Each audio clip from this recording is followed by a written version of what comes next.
Jika suatu air yang keruh, kita nak jadikan air itu jernih dan cantik airnya, apa yang perlu kita lakukan adalah kita tambah air yang jernih ke dalam air yang keruh tersebut. Setiap hari, setiap kali kita tambah kepada air yang keruh tersebut, akan jadi air yang keruh bertukar air yang jernih.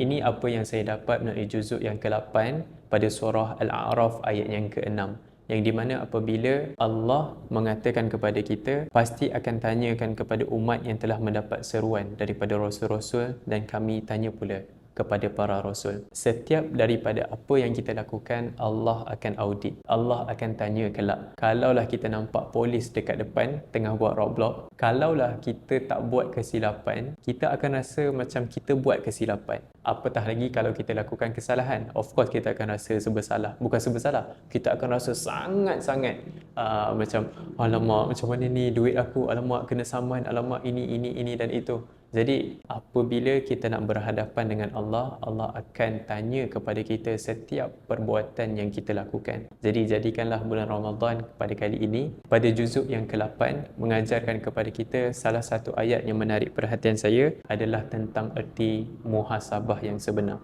Yang di mana muhasabah ini kita bahagikan kepada 3, iaitu muhasabah dalam bentuk ketaatan, muhasabah dalam segala hal yang perlu kita tinggalkan, dan muhasabah dalam bentuk rutin harian pekerjaan yang kita lakukan setiap hari. Jika kita ada muhasabah pada 3 tempat ini, mudah-mudahan kita akan digolongkan bersama Rafiqul A'la, syurga yang tertinggi, bersama Nabi SAW.